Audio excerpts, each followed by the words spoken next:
Tabe, salam sahabat-sahabat sekalian. Bersyukur sekali hari ini kita berada dalam program cerita-cerita di TV Pare. Untuk hari yang baik ini kita akan membahas tentang santri dan kemerdekaan. Kita akan bercerita dengan seorang pemuda yang di Pare-Pare atau di Tanah Bugis kita mengenalnya sebagai sosok kiai muda. Selain itu juga beliau adalah seorang penulis lagu, budayawan, dan musisi. Dan terakhir pernah menjadi seorang vokalis band. Salah satu lagunya adalah Memanggil Cinta. Dan hari ini kita memanggil kiai muda Darja Goril. Tabe agak kareba. Okay. Alhamdulillah kareba Madece. Alhamdulillah. Menurut tak ini terkait dengan tema santri dan kemerdekaan, karena santri ini secara khusus di Indonesia tersebar. Jadi tidak hanya berada di tanah Jawa ataupun Sumatera, bahkan Kalimantan, tapi di Sulawesi dan Papua, Maluku juga ada santri. Apa tujuan dari santri di Indonesia? Selalu turut dalam perebutan dan menjaga, bahkan mengisi kemerdekaan. Tabe. Oke, bismillah, alhamdulillah, wassalatu wassalamu ala rasulillah. Assalamualaikum warahmatullahi wabarakatuh. Waalaikumsalam. Berbicara terkait santri, tentunya kita mesti dulu kembali ke akar kata. Menurut beberapa literatur, santri itu berasal dari suatu kata bahasa Sanskerta, jadi sastra, ada kaitan dengan sastra. Jadi sastra itu kalau diartikan adalah sebuah kitab suci. Jadi kalau santri biasanya kalau kita kembalikan ke etimologinya itu dikatakan bahwa santri itu berasal dari bahasa Sanskerta yang artinya seseorang yang mempelajari suatu atau sebuah kitab suci. Makanya tempatnya dikatakan pesantren. Ya, jadi awalnya dari kata pesastrian, kemudian berubah menjadi pesantrian, kemudian menjadi pesantren. Jadi akar katanya dari sastri, yang bermakna orang atau seseorang yang mempelajari sebuah kitab suci. Maka tadi itu sastra dikatakan sebuah kitab suci. Kalau kita kembali ke makna dari segi huruf, ada beberapa juga makna. Misalkan mulai dari huruf sin, kemudian ada nun, ada ta, ada ro, dan ya. Yang pertama adalah huruf sin. Sin ini dimaknai bahwa santri itu salikun, ya. Jadi salikun fil ibadah. Jadi seseorang yang sedang menjalani suluk, yang dimana suluk itu adalah sebuah ibadah. Tentunya santri itu adalah yang dijalani adalah menuntut ilmu. Ya, tentu kita paham bahwa menuntut ilmu adalah sebuah ibadah. Bahkan di dalam satu riwayat Nabi kita tegas mengatakan bahwa talabul ilm faridatun ala kulli muslimin. Berarti wajib kita untuk menuntut ilmu. Berarti kalau wajib terkait ilmu berarti haram juga bodoh, ya. Jadi haram kita untuk bodoh di dalam Islam. Itu yang pertama, sinnya. Kemudian yang kedua, setelah sin ada huruf nun. Nun itu dimaknai bahwa santri itu adalah naibun anis syuyuk atau anil masyaikh. Jadi santri itu adalah seseorang yang menjadi pengganti ulama-ulama ataupun kiai-kiai. Kalau di dalam Bugis bisa dikatakan santri itu adalah palapi arona atau pandrita. Ya, jadi dikatakan bahwa naib, dia penggantinya. Kemudian yang ketiga setelah nun ada huruf ta. Ta itu dimaknai taibun. Jadi dia selalu taubat minal ma'asi atau minaz zunubi. Jadi tidak ada orang yang bersih, tidak ada orang yang suci. Maka seorang santri itu dipahami bahwa orang yang sadar, tidak punya daya upaya, sehingga setiap melakukan kesalahan-kesalahan selalu taibun, menjadi orang yang taubat kembali kepada Allah Ta'ala. Kemudian makna setelah ta hurufnya ro. Ro itu adalah ragibun ilal khair, senantiasa senang kepada hal-hal kebaikan. Kemudian niatnya itu adalah yarjus salamah atau yurjas salamah, mengharapkan keselamatan, senantiasa berharap keselamatan. Itu dimaknai dari segi ya per huruf ya. Ada juga beberapa orang yang memaknai santri itu dari bahasa Inggris. Jadi dua kata, sun dan tree. Jadi sun bermakna matahari, tree itu adalah 3. Jadi dalam Islam itu ada istilah trilogi beragama. Yang pertama, matahari pertama itu adalah mesti berislam. Yang kedua mesti beriman. Kemudian yang ketiganya adalah mesti berihsan. Makanya dimaknai santri. Iya.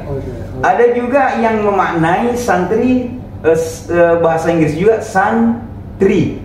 Jadi matahari dan pohon. Tree. Ya, tree. Ya, tadi kan tree 3. Sekarang matahari dan pohon. Dua hal yang menjadi simbol kehidupan.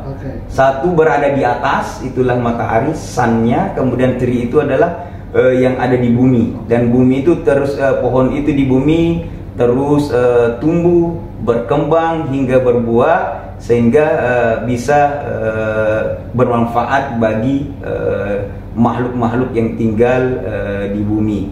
Makanya ada beberapa kata-kata bijak, al-ilmu bila amalin kasyajari bila thamarin. Ilmu yang tidak dimanfaatkan, tidak diamalkan, seperti pohon yang tidak berbuah. Ya, seperti itulah kalau dari segi beberapa makna-makna yang terkandung dari kata santri. Tapi yang perlu dipahami, santri, kalau berbicara secara umum itu, santri itu sebenarnya dia punya tanggung jawab besar. Ya, bahkan kalau kita berbicara terkait sejarah, ya lewat resolusi jihad Hadratus Syekh Kiai Haji Hasyim Asy'ari, maka para ulama-ulama, rakyat dan santri-santri ikut berjuang. Jadi di situ memunculkan yang namanya hubbul watan, bahwa hubbul watan itu minal iman, bahwa mencintai negeri, negara kita, tempat tinggal itu adalah bagian dari agama dan bagian dari orang-orang yang beriman. Sehingga pecahlah perjuangan-perjuangan di mana negara kita ini, negeri kita ini dibangun atas dasar perjuangan bukan cuma umara, bukan hanya pemimpin-pemimpin, tapi berasal juga dari ulama-ulama, ya. Bahkan ada beberapa literatur itu Bung Utomo sebelum pecahnya 10 November itu, beliau seorang santri. Iya. Jadi sowan ke Hadratus Syekh dulu, ya. Jadi dia mau menjatuhkan pesawatnya orang-orang Inggris. Tapi kata Hadratus Syekh di dalam literatur itu, ya itu tugasnya kiai-kiai, ya. Jadi kalau di beberapa literatur itu aneh-aneh semua, ya. Bahkan ada di dalam beberapa referensi itu rudalnya kiai-kiai itu hanya misalkan dari pisang bisa menjatuhkan, banyak ada yang tusuk sate dan lain-lain sebagainya. Itu semua irasional kalau menurut logika-logika manusia. Ya, tapi atas dasar perjuangan dari ulama-ulama, sehingga bangkitlah santri-santri dan rakyat-rakyat untuk berjuang, ya.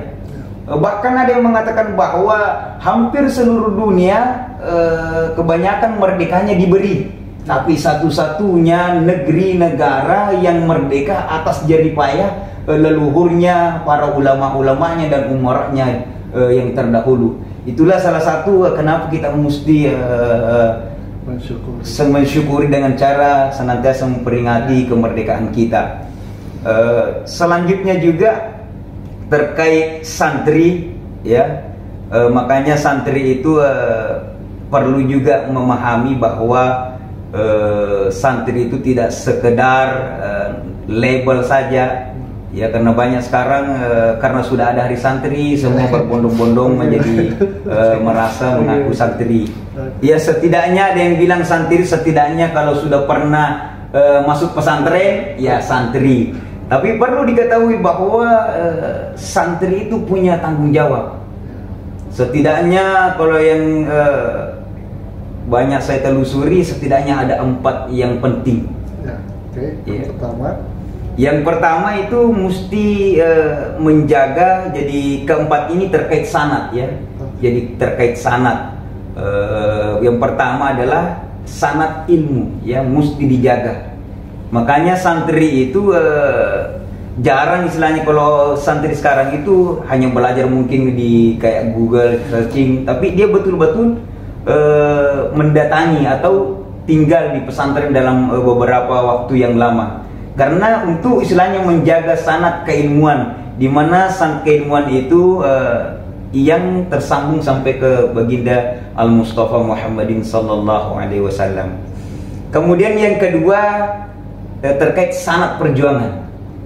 Ya.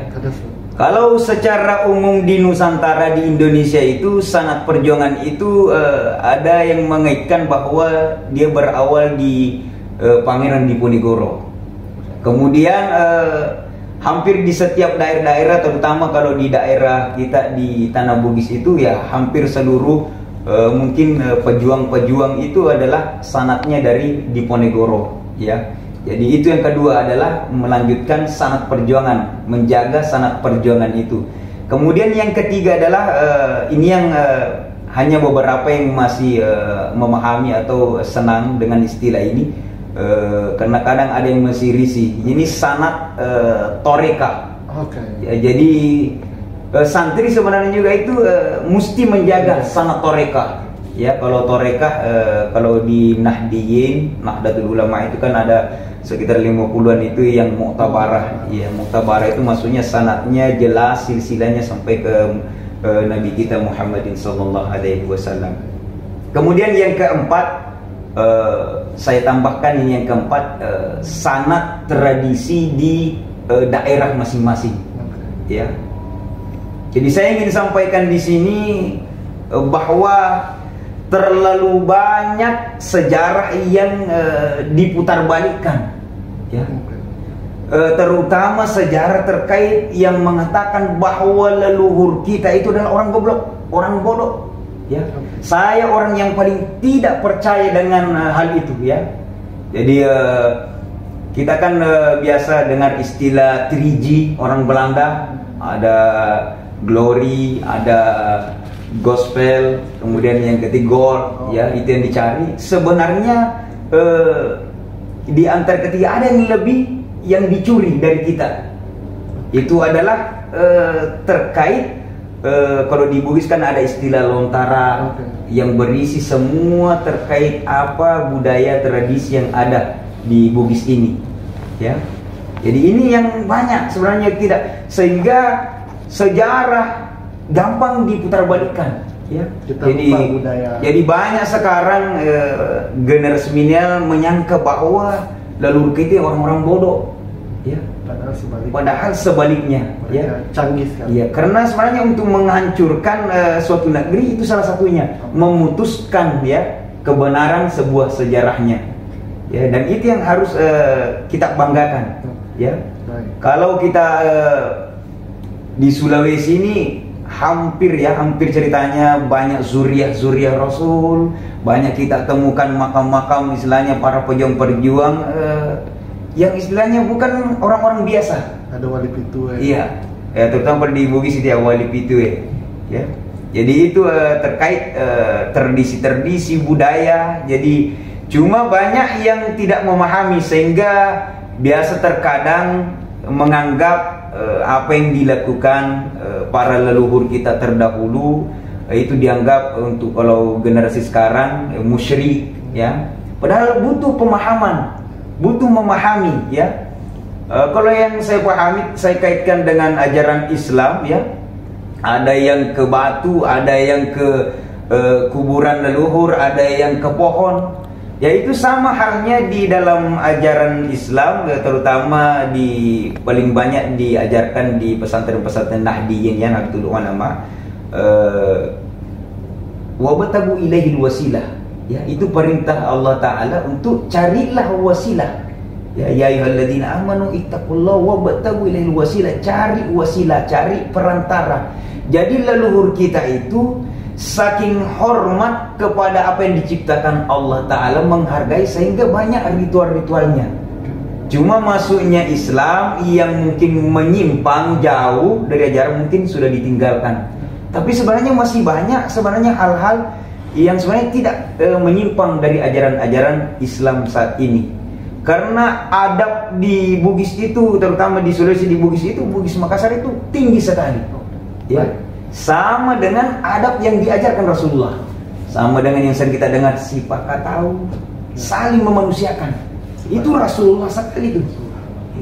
Sifat lebih, sifat ingat, banyak sekali hal-hal yang sebenarnya sama dengan ajaran-ajaran agama Islam. Oke, baik. Nah, yang menarik tadi ini pesan dari Hadratus Syekh tentang hubul watan minal iman. Itu sampai dibuatkan fatwa yang menggelegar kemana-mana kan. Apakah ini termasuk wasilah ketika kita punya negara dan kita jaga kedaulatannya agar supaya perdamaian terjadi, orang hidup rukun? Bagaimana mata seorang santri melihat itu? Kenapa kita harus mati-matian mempertahankan teritorial wilayah negara, padahal sudah masa digital, orang tidak ada batasan lagi? Bagaimana menurut Pak? Terkait negara tanah air itu adalah warisan dari leluhur. Ya. Artinya kita punya negeri ini dibangun banyak darah ya, banyak darah, air mata mengalir. Ya. Jadi kalau saya bahas begini kadang nggak bisa bicara ya, karena saya merasa bahwa kita ini sebenarnya sebatas diperintahkan untuk pasang bendera saja, kenapa susah? Ya, sekarang bukan lagi angkat senjata dan sebagainya. Jalan-jalan. Iya.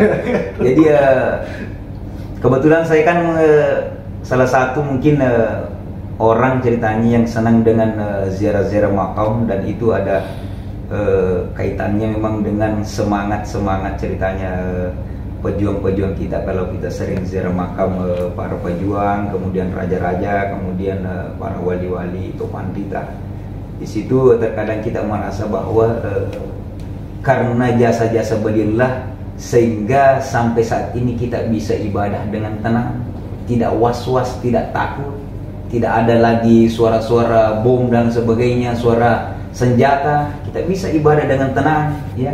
Kita bayangkan leluhur kita ataupun pejuang-pejuang kita itu bagaimana ibadahnya, bagaimana hidupnya ya, setiap detik ada rasa takutnya mungkin atau bagaimana, karena masih di zaman keluar masuk hutan.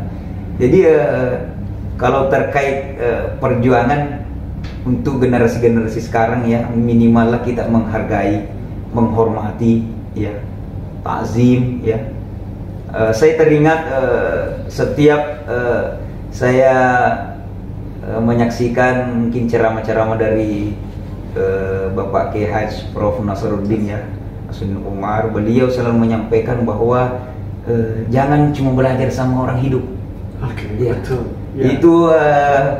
Itu tanda bahwa ada sesuatu yang tersirat. Saya memaknai bahwa sebenarnya tidak ada orang mati, tidak ada orang.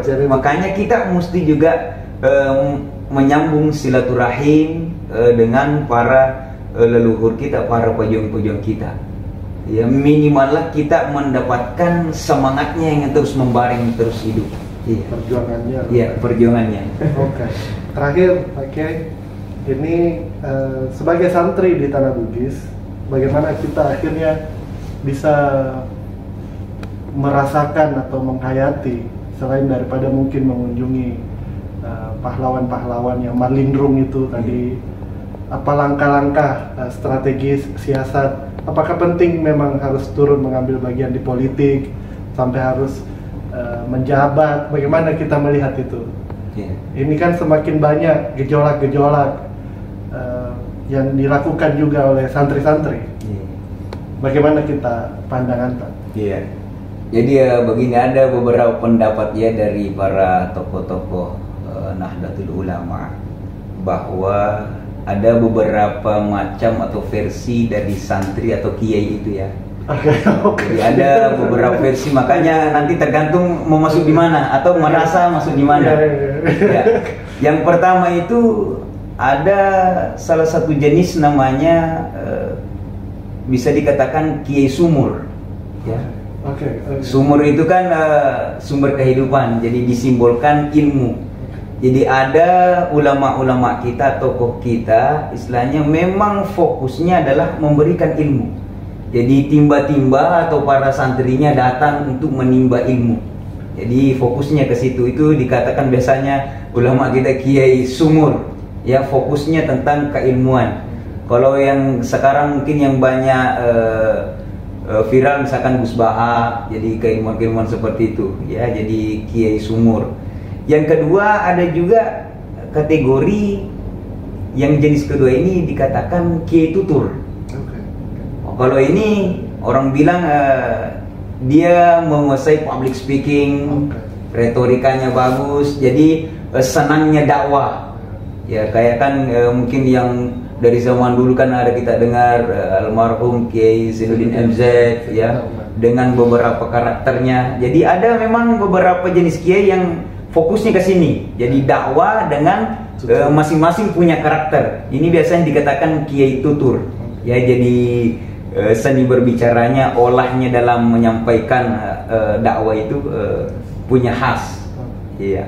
Kemudian yang ketiga ada juga kiai sembur. Kiai sembur. Iya. Kiai sembur ini bisa dikatakan bahwa dia mendalami terkait Tibun Nabawi. Jadi pengobatan ala Rasulullah Sallallahu Alaihi Wasallam. Ya, jadi biasanya kiai sembur ini fokusnya terkait pengobatan secara batin dan secara zahirnya juga ya. Jadi misalnya ada yang kesurupan dan sebagainya, biasanya ini diambil alih oleh kiai sembur. Jadi ada memang juga fokusnya ke situ ya. Ada yang overthinking, ya. Iya. Jadi larinya ke situ kalau ada hal yang seperti itu. Kemudian yang keempat ada juga namanya kiai catur. Nah, inilah yang saya maksud tadi, kiai catur ini yang bisa masuk di wilayah politik ataupun instansi-instansi. Iya, misalkan ada kampus, misalkan di sini kan di IAIN Parepare, ya oleh Kiai Haji Syekh Hanani Yunus, ya. Jadi salah kalau kita katakan bahwa kiai itu tidak boleh masuk di wilayah instansi atau bahkan berpolitik, tidak. Karena Nabi kita mengajarkan politik, sia-sia politik ya. Cuma mungkin cara berpolitiknya Nabi atau dulu dengan sekarang mungkin agak berbeda. Karena dulu untuk kemaslahatan umat, tapi pemahaman orang sekarang mungkin untuk pribadi, untuk partai saja atau untuk golongan-golongan saja. Ya, tapi intinya politik itu bukan sesuatu yang kotor, tapi bahkan untuk sesuatu yang baik karena untuk kemaslahatan umat. Ya, makanya dikategorikan kita itu kiai catur. Jadi ada ulama-ulama ataupun yang bergelut di dunia-dunia terkait instansi pemerintahan ataupun di politik, itu dimasukkan di kategori kiai catur. Jadi santri dan ulama itu bisa berbaur di mana saja, ya, bisa menempatkan diri di mana saja, ya, karena istilahnya setelah mungkin tinggal lama di pesantren, banyak hal yang didapatkan, banyak sanad keilmuan yang didapatkan, sehingga dimanapun berada dia sudah paham. Jadi terutama yang ini juga, santri itu tidak mudah menyalahkan orang, sedikit-sedikit kafir, sedikit-sedikit bid'ah. Itu kalau saya tidak sepakat kalau dia santri, kalau ada yang gampang seperti itu ya mungkin seperti itu. Baik, Seperti itu cerita-cerita kita tentang santri dan kemerdekaan. Saya kira ini luar biasa karena saya baru mendengarkan pendefinisian kata santri yang sedemikian rupa, dan ini semoga bisa kita resapi bersama. Dan paling terakhir mungkin ada pesan untuk kita semua dalam proses merayakan, memperingati dan mengisi kemerdekaan. Selain mendoakan bangsa ini tetap maslahah, walaupun beberapa kejadian-kejadian identitas dan lain-lain, tapi kalau kita memberi pesan bagaimana itu? Terkait santri dan kemerdekaan dan NKRI, Negara Kesatuan Republik Indonesia, satu hal yang perlu juga kita pahami bahwa kita ini di suatu negara yang istilahnya banyak macam, berbeda-beda, ya.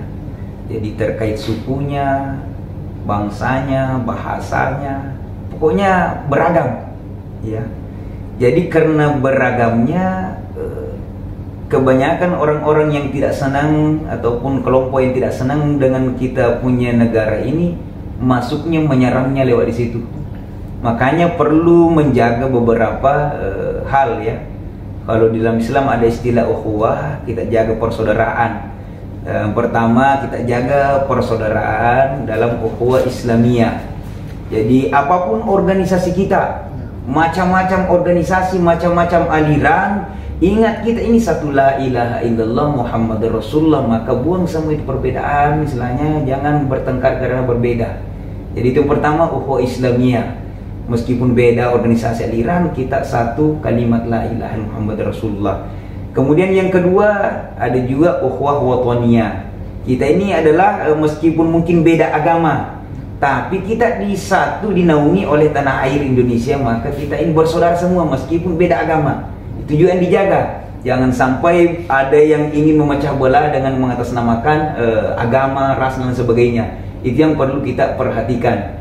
Maka yang kedua ini adalah yang paling penting juga, karena banyak saudara-saudara kita istilahnya ataupun yang terjadi karena persoalan ukhuwah wataniyah tidak dipahami. Kemudian yang ketiga adalah ukhuwah insaniyah. Jadi kita ini sama-sama manusia. Jadi kalau nasihat dari Sayyiduna Ali bin Abi Thalib karramallahu wajhah, disampaikan bahwa kita berbeda dalam banyak hal ataupun segalanya, tapi kita ini satu dalam kemanusiaan. Jadi karena kita melihat kemanusiaan, sudah hilang namanya agama, hilang namanya ras, hilang namanya suku, yang ada insan atau bashar. Kita ini sama-sama manusia. Ya, jadi itu yang perlu diperhatikan. Kalau ketiga-tiganya ini dipahami dan diamalkan, ukhuwah Islamiyah, ukhuwah wataniyah dan insaniyah atau basyariyah, maka insyaallah NKRI insyaallah akan utuh. Dan itu salah satu sebenarnya bagian bagaimana kita mempertahankan NKRI. Dan para pejuang, pahlawan, leluhur, kiai, ulama-ulama kita dahulu yang berjuang itu akan senang, akan gembira kalau negara kita ini, rakyatnya, ceritanya ini memahami ketiga hal itu. Mungkin seperti itu. Oke. Luar biasa, subhanallah, saya bergetar mendengar itu. Saya teringat kata-kata Bung Karno ketika pertama kali Indonesia menggaungkan kemerdekaannya di gedung PBB. Beliau menyampaikan tentang 5 pillars of Indonesia yang sekarang kita kenal sebagai Pancasila. Believe in God, humanity, unity and diversity, democracy, and the last social justice. Jadi sekali lagi kita ucapkan terima kasih banyak atas kesediaannya bergabung di cerita-cerita di TV Pare. Semoga kita berjumpa lagi di lain kesempatan, sahabat-sahabat sekalian, dengan tema-tema selanjutnya. Terima kasih, Kuru Semangat, selamat, tabana selamat.